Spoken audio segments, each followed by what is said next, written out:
So I'm really excited because something I wasn't sure would ever happen is about to happen. And I'm kind of proud of myself. I'm about to move into a live workspace. I'm going to move out of my shared space that I've had for the summer and move into a real live workspace, like you see, in the movies with artists living in a loft and that whole thing. And I'm really thrilled because I love this place. It's raw. It isn't perfect for most people, but it's perfect for me because I'll be able to wake up in the morning and get to work and paint. And really, I've just spent several months just trying to hang in there long enough to see this happen. Excuse me. And so we're at that point. I'm actually about a week to 10 days away from just being able to move in. And it's funny because I won't have my own bathroom for a while. I'll have to use this shower that's in the hall, like way down at the end of the hall on my floor, and the only one, workable right now. And I love it. It's another adventure. And I'm just really glad I made it this far because I'm not, at different points, I really haven't felt the need to continue. I've almost given up painting several times. It's been rough. And, you don't want to wake up at my age and have everything still up in the air. And there's no way to look at this the way the economy is now as good, except to look around and see everyone around you is in the exact same spot where everyone's kind of floundering. And it almost has a Wild West adventure feel to it, where we're all trying to find our way.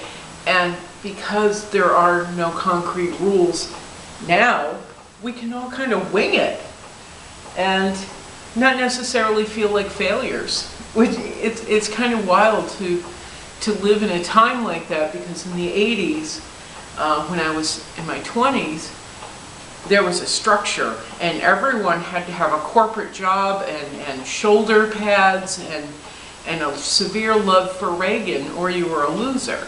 There was tons of money out there, and if you weren't living in the money or understood how, you were nothing but a piece of garbage. And it's kind of nice now to be living, not only living the way, no, I don't think I want to say living with company. I think that's really rude, but it's kind of exciting now for me to be able to look around and see pretty much everyone I know being adventurous and inventive and winging it. And I am so thrilled to be able to move into my live workspace, something I never in my lifetime thought I would have. I'm just so excited. I can't wait for it to happen. But I want to tell a little story. About a month ago, I was very, very depressed. And I was walking to my little part-time job again, and exhausted again, and about to engage in a job I don't necessarily care about again, just to keep moving. And I'm walking down the street and I'm extremely depressed, and I don't even care anymore. And I'm crying. I started crying. This isn't the life that not only do I not want to be living, but I don't feel is my life in many ways. I don't feel I'm here to waste my time with building up someone else's reputation. So I'm walking down the street and really just feeling like Charlie Brown and kicking rocks when I go by this little empty building that has a gated backyard. And I'm walking by and I'm like, man, I hate this building, I just hate everything. And this little itty-bitty kitten comes through the gate. Literally, I'm going to say little kitten several hundred times, and don't turn the video off. This little kitten comes out and puts his paw on my foot. And it was really a hallmark moment, an after-school special. But I look down and here's this little kitty with green coming out of his nose and crusted eyes. And he's standing at my foot. Well, I pick up little kitty and I really don't know what to do because I can't take him to my job. I have no place to put him. I know I can't bring him in the building. The boss is not going to like that at all. So I put little kitty in the backyard under a bush. And throughout the day I kept going back and forth, like I had to go out on the road, so I'd just check and see if Kitty was okay, if Kitty was okay. I brought little Kitty some food, which you're not supposed to do, but I did, and I got him some water and made sure that little Kitty kind of stayed in this little spot. Well, eventually I had a chance to call a vet and see what I should do, and she said call the animal control man. So I called animal control, and I wasn't really thrilled about doing that because I know you know, this little kitty would probably be put to sleep. And I wanted to take it home, but I had no way to care for it myself. I can barely take care of me. So, and Bugsy and our kitty. But I called him, and I gave him the location and hung up and was really upset because I'm like, why are you such a failure that you can't even handle taking on a little kitty who's very sick? You know, you really shouldn't be in this spot. I was so upset with myself all day long. But work ended and I'm walking home again and just like, you're a failure, you have no vehicle, you're barely living in a horrible apartment, you know, you're not painting as much as you should, just admonishing myself. And I look and there's the animal control man and he's talking to two women who are holding up their phone showing him pictures. As it turned out, the little kitty belonged to these two women.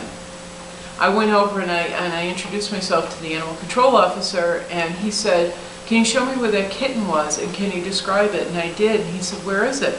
So we went across the street and found the little kitten.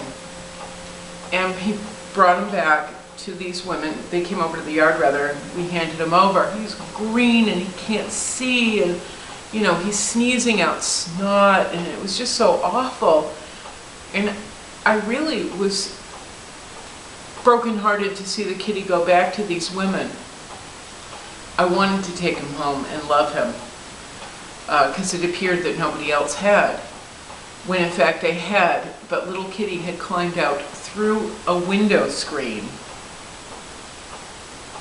And they couldn't find him and they were very upset.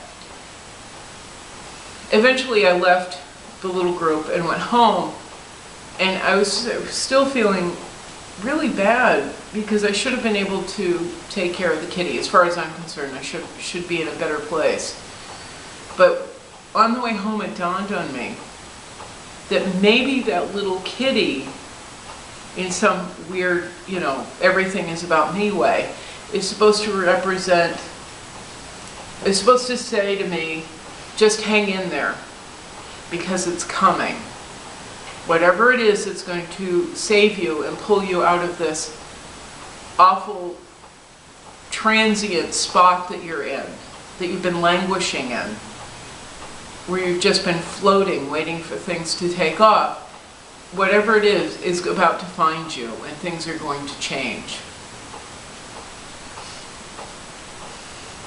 Now keep in mind, this little kitty who had crusted over eyes and a very severe infection, which he is being treated for, climbed out of a first floor window, dropped onto the ground, and then blindly walked out of the yard across 2 lanes of very busy traffic into this backyard and climbed under a bush to play in the sun all day without anything happening to it. It's really kind of a miracle that this kitty survived just getting across the street. That this little kitty found me, just put his little paw on my shoe, happened to wander down the yard and put his paw on my shoe as I was going by this gate that I go by every day. If I had been a few seconds later, he could be out in the road. If I had been a few seconds earlier, he would still be in the backyard and maybe wander out on the road. So, being of the age when, you know, we now have to believe that magical things happen all the time, I'm going to believe that something magical happened here. And that I was told, hang in there a little bit longer. You're about to be found, and things are about to get much better. Ciao.